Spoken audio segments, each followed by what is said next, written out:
desafiador. Quando vem esses casos, já atendi muita gente assim. Eu falo assim, Espírito Santo, eu não dou conta sozinha, não. Como a maioria das pessoas que vêm que vem até mim são cristãs, então eu trago uma pegada mais espiritual.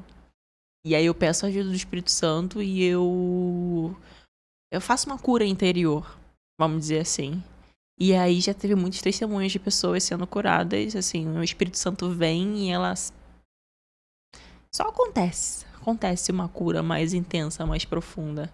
Então, nesses casos, quando é um caso assim muito denso, muito profundo, eu ministro cura interior. Eu convido o Espírito Santo pra... É difícil de explicar, é só fazendo. Mas nesses casos específicos eu faço dessa forma. E aí, a nível comportamental, eu explico pra ela, pra que ela tenha clareza de quais são os efeitos do abuso, né, no dia a dia. Então, a pessoa que ela foi abusada, ela tem um complexo de inferioridade, ela tende a se esconder, ela tende a se sentir muito culpada, ela tende a ter mais procrastinação.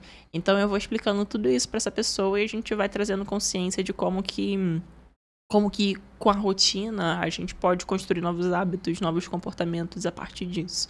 Então, é uma coisa que precisa de constância, de consistência. Porque, como são dores muito enraizadas, a gente precisa ter esse trabalho de consistência, de construir novas percepções, novos comportamentos, novos hábitos.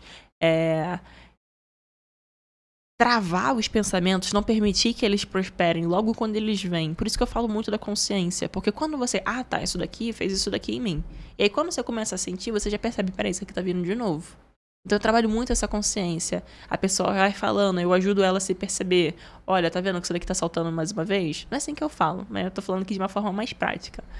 O que você acha disso daqui? Olha, interessante isso que você disse. Então, quer dizer que isso. Aí eu vou trazendo a pessoa a ter essa consciência de como que um trauma, um abuso ainda está interferindo na vida dela. Para que ela tenha... para que ela possa continuar se acolhendo. A questão do abuso também, a gente trabalha muito essa questão do acolhimento. De acolher aquela criança que se sentiu sozinha, que se sentiu impotente, que se sentiu culpada.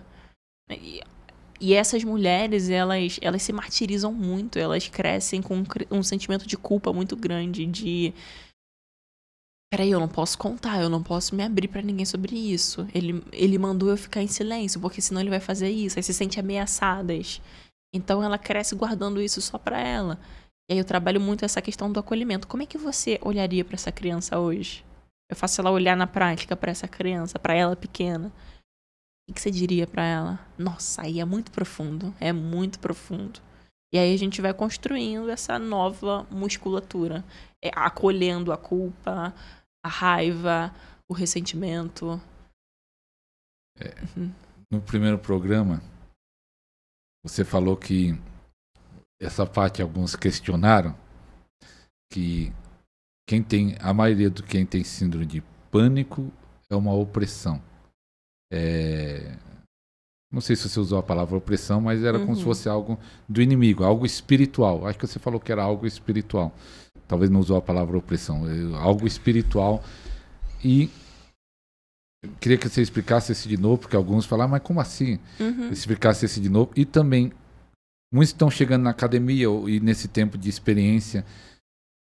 Como você identifica o que é espiritual e o que é emocional? Boa, vamos lá.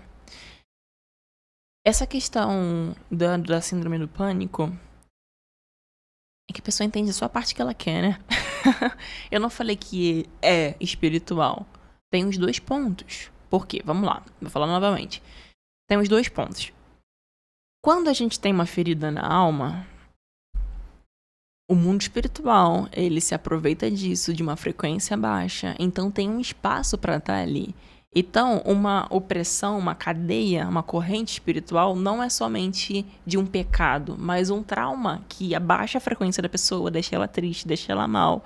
E isso vai mexendo com o emocional, vai mexendo com a qualidade dos pensamentos, vai mexendo com os sentimentos, vai mexendo com as reações, vai mexendo com os comportamentos dela de forma geral. Então, tem a parte emocional e tem a parte espiritual. É como se fosse... É como... Tem uma brecha aqui, eu vou me aproveitar disso daqui que já tem. né?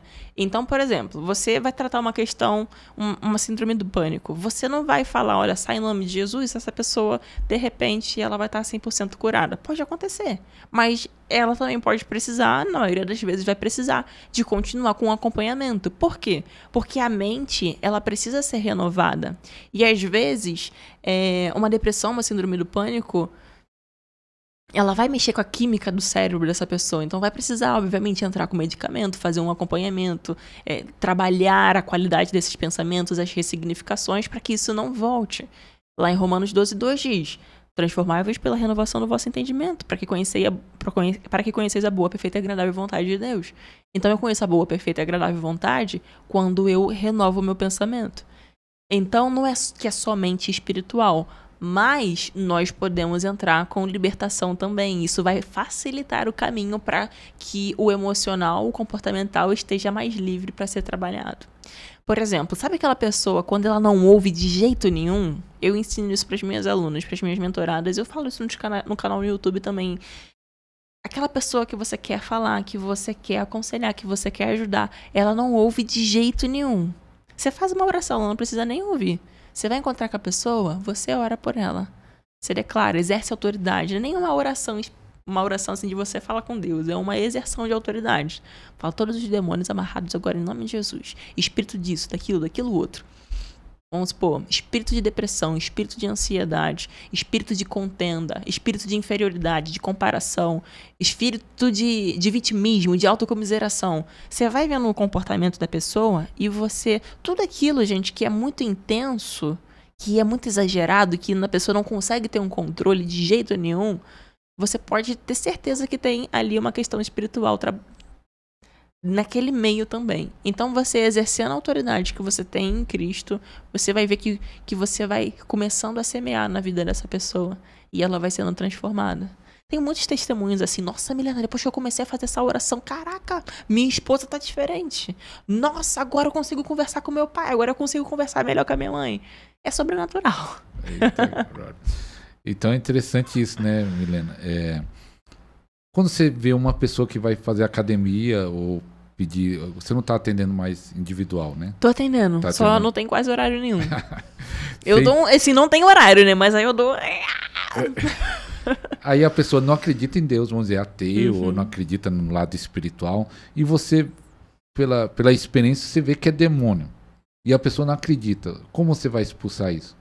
Não tem como expulsar, eu só posso fazer essa exerção de autoridade. Todos os demônios amarrados em nome de Jesus. Às vezes até pessoa cristã, mas ela tem resistência.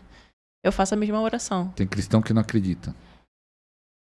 Não é que não acredita, mas até acredita, mas não tá aberto, tem resistência.